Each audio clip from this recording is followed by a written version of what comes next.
अस्सलाम वालेकुम दोस्तों, कैसे हैं आप सब। मेरी दुआ है कि अल्लाह अज़्ज़ा व जल आप सबको अपने हिफ्ज़ व अमान में रखे। आमीन सुम्मा आमीन। और बहुत जल्द आप खाना काबा का दीदार और तवाफ़ कर सकें, उम्रा की सआदत हासिल कर सकें और रोज़ा रसूल सल्लल्लाहु अलैहि वसल्लम पर हाज़िरी दे सकें।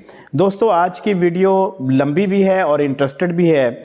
बहुत से दोस्तों ने मुझे कॉल पे कुछ सवालात किए, व्हाट्सएप पे सवालात पूछे गए, मैंने उनको जवाब तो दे दिया, लेकिन मेरे जहन में ये बात आई कि और भी लोग मुस्तफ़ीद होने चाहिए। अक्सर लोगों के जहन में जो उम्रा पे जा रहे होते हैं उनके जहन में ये सवालात होते हैं। तो आज की वीडियो इस हवाले से है। वीडियो थोड़ी सी लंबी हो जाएगी। मोस्टली आपको पता है कि मेरी 2 से 3 मिनट, ज़्यादा से ज़्यादा 4 मिनट की वीडियो होती है।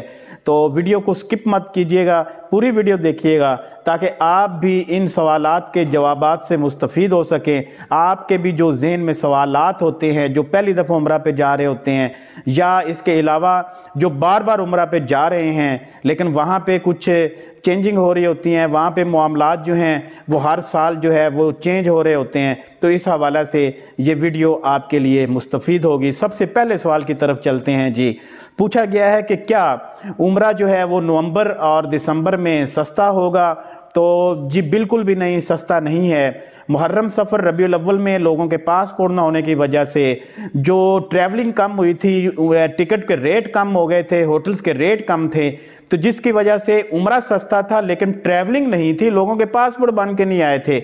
अब ट्रैवलिंग स्टार्ट हो गया है। नवंबर दिसंबर में वहाँ मौसम भी बेहतर होता है, लोग ज़्यादा वहाँ पे ट्रैवल करते हैं। गैर मुल्की ज़ायरीन जो हैं वो बहुत तादाद में वहाँ पे आ चुके हैं, जिसकी वजह से नवंबर में जो 1,20,22,000 का टिकट था 1,35,000 पे चला गया है और होटल्स के रेट भी बढ़ गए हैं, जिसकी वजह से उम्रा महंगा हो गया है। दूसरा सवाल जो पूछा गया है वो ये है कि साल 2025 में रमज़ान और शवाल में उम्रा कैसा होगा, कितना महंगा होगा। देखें, जो रमज़ान शरीफ का उम्रा है वो ऑलरेडी ही महंगा होता है। 2024 और 25 में कोई ख़ास फ़र्क नहीं पड़ेगा, ज़्यादा से ज़्यादा 10,000 रुपये का इजाफा हो जाएगा। वो भी टिकट्स के रेट पिछले साल भी 1,55,000 1,60,000 का उम्रा का टिकट मिल रहा था रमज़ान में, तो इस दफ़ा भी इतने का ही होगा। तो रियाल बढ़ने की वजह से या डॉलर में अगर कोई थोड़ा बहुत इजाफा होता है तो जो उम्रा है रमज़ान में वो उतने का ही होगा या 10,000 इजाफी हो जाएगा। शवाल में उम्रा डेफिनेटली सस्ता होगा और मैं आपको यकीन दिला दूं कि 1,90,000 से लेके 2,10,000 के दरमियान शवाल में उम्रा पैकेज होगा। तीसरा सवाल जो पूछा गया है कि एक टूर में रियाजुल जन्ना के कितने परमिट मिल सकते हैं, और सुना है कि साल में 1 मरतबा ही आपको परमिट मिलेगा और जो साल में 3 से 4 मरतबा ट्रैवल करते हैं उनके लिए क्या सिनेरियो होगा। तो देखें, अल्हम्दुलिल्लाह मैं अभी सितंबर की 2 तारीख को वापस आया हूँ उम्रा से, तो मैं 8 दिन मदीना शरीफ में रहा हूँ और 8 दिनों में 7 परमिट मुझे मिले।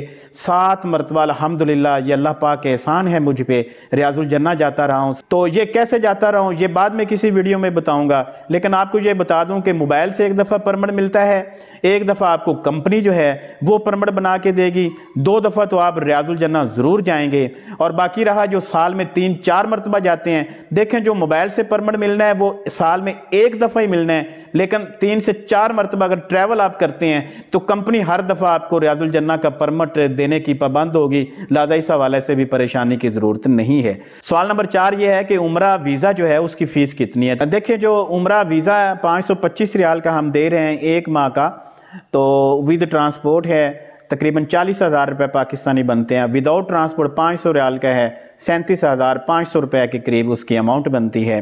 तो 5वां सवाल ये पूछा गया है कि डायरेक्ट फ़्लाइट बेहतर है या इनडायरेक्ट। देखिए, अगर फैमिली के साथ आप जा रहे हैं, आपके साथ ख़ातीन हैं या बच्चे हैं, तो बेहतर है कि डायरेक्ट फ़्लाइट ले लें। और आजकल तो इनडायरेक्ट और डायरेक्ट के रेट में कोई इतना फ़र्क भी नहीं है। वो दौर गया कि इनडायरेक्ट 1 लाख की मिलती थी, डायरेक्ट 1,25,000 की थी। अभी जज़ीरा एयरलाइन के कुछ दोस्तों के पास ग्रुप पड़े हुए हैं तो बिलीव करें कि 1,19,000 की है। अब PIE ने जो रेट निकाले हैं 1,25,000 से 1,30,000 के दरमियान टिकट बन रही है, तो डायरेक्ट बेहतर है। इनडायरेक्ट के चक्रों में ना पड़ें, जाते आते हुए 3-4 घंटे स्टे होता है, वो आपके लिए बेहतर नहीं है। और सवाल नंबर 6 है कि शटल सर्विस होटल के बारे में बताएं कि वो कैसा रहता है उम्रा पैकेजेस में। शटल सर्विस 3 से 4 स्टार होते हैं। और 5 स्टार भी शटल सर्विस अवेलेबल हैं। सस्ते ज़रूर होते हैं, 55 रियाल से लेके 70 रियाल तक बेहतरीन आपको 4 स्टार कैटेगरी के शटल सर्विस मिल जाते हैं। लेकिन चूंकि जो पहली दफ़ा जाते हैं उनके लिए वो प्रॉब्लम है कि हर दफ़ा बस जो है, कुछ शटल सर्विस के होटल ऐसे हैं कि वो 2 दफ़ा बस चेंज करनी होती है, पहले खुदाई पार्किंग उतारते हैं, इसके बाद जाके तो फिर आपको वो मक्का टावर या क्लॉक टावर की बेसमेंट में उतारते हैं पार्किंग में। तो मेरे ख्याल में शटल सर्विस बेहतर ज़रूर है उनके लिए जो दूसरी तीसरी मरतबा जा रहे हैं। फर्स्ट टाइम सफ़र करने वालों के लिए मे बी कि मैं रिकमेंड नहीं करूँगा। अदरवाइज़ वो होटलों का मेयार जो है वो इकानमी होटलों से बहुत बेहतर होता है और सस्ता भी पड़ता है। इसके अलावा 7वां जो क्वेश्चन है कि उम्रा वीज़ा जब लग जाए तो उसकी आप कितने वैलिडिटी उसकी है, कितने मतलब अरसा में आप ट्रैवल कर सकते हैं, कितने डेज़ में। देखें पिछले दिनों एक न्यूज़ वायरल हुई थी कि जब उम्रा वीज़ा लग जाता है तो उसी दिन आपके डेज स्टार्ट हो जाते हैं। वो बिल्कुल गलत थी, फेक थी। उम्रा वीज़ा जिस दिन आपका लगेगा उसके 90 दिन के अंदर आपने ट्रैवल करना है और जिस दिन आप ट्रैवल करेंगे वो पहला दिन आपका काउंट होगा। इसके अलावा जो 8वां सवाल है वो ये है कि एक आदमी के लिए उम्रा विज़िट में कम से कम कितने रियाल होना ज़रूरी है, यानी ख़र्चा वो कितना लेके जाए। तो देखें कम से कम एक बंदे के लिए 1000 रियाल तो ज़रूरी है। 10 रियाल पर हेड आप नाश्ता करते हैं और 10 रियाल का खाना खाते हैं तो 400 रियाल जो हैं अमूमन 21 दिन में आपके ये लग जाते हैं। 200-300 रियाल की अगर 20-25 केजी आप खजूर अगर परचेज़ करते हैं तो वो आपके लगेंगे। इसके अलावा कोई गिफ्टिंग और आब ज़मज़म जो है वाटर वो जद्दा एयरपोर्ट से आप लेंगे वो 11 रियाल की इस दफ़ा मिल रही है। तो 1000 रियाल होने ज़रूरी है, मे बी कि 100-200 रियाल बच भी जाएँ। 9वें नंबर पर जो सवाल है कि ताइफ और ज़ियारत जो है उसके पे क्या ख़र्चा आता है, बदर की ज़ियारत का क्या। देखें जो हमारे एक बड़े ग्रुप जाते हैं, हम बसेस का अरेंज खुद से करते हैं। तो ताइफ ज़ियारत 18 रियाल में हो जाती हैं, बदर ज़ियारत 20 रियाल में हो जाती हैं। लोकल ज़ियारत मक्का और मदीना की 8-8 रियाल में हम करवा रहे हैं। सवाल नंबर 10 ये है कि सऊदीया में कौन सी सिम बेहतर है। देखें वहाँ पे आपको STC की मिलेगी, मोबाइली की मिलेगी, जैन की मिलेगी, लेकिन मेरा जो तजर्बा है और जो मैं रिकमेंड करता हूँ जैन की सिम आप लें। जैन की सिम जो है वो 80 से 85 रियाल की आपको मिलेगी। 150 मिनट उसमें इंटरनेशनल और लोकल होते हैं और 15 GB डाटा इनफ है आपको घर वालों से रब्ता करने में। और 150 जो मिनट होते हैं वो पाकिस्तान भी कॉल कर सकते हैं। लोकल वहाँ पे जो स्टाफ से कोई बात करनी हो, ट्रांसपोर्ट वालों से बात करनी हो तो लोकल मिनट भी उसमें होते हैं, तो वो आपके लिए बेहतर है। जैन की सिम आप लीजिएगा और कोशिश करें कि वो जद्दा एयरपोर्ट से ही ले लें।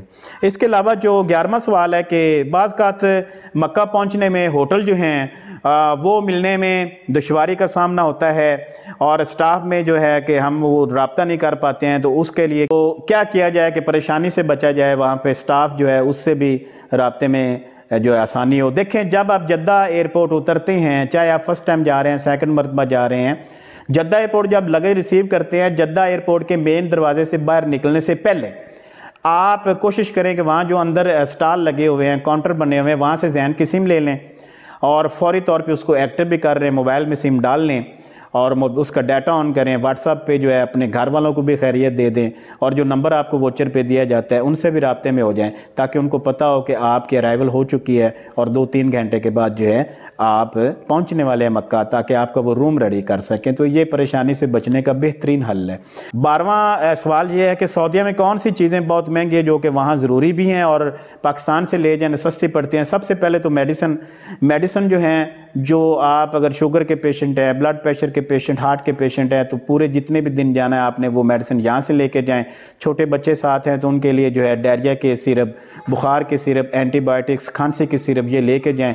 यहाँ जो खांसी के सिरप 100-200 रुपये में मिलता है वहाँ पे 3000-3500 पाकिस्तानी में मिलता है। वहाँ पे मेडिसिन बहुत कास्टली है, ये ज़हन में रखिएगा।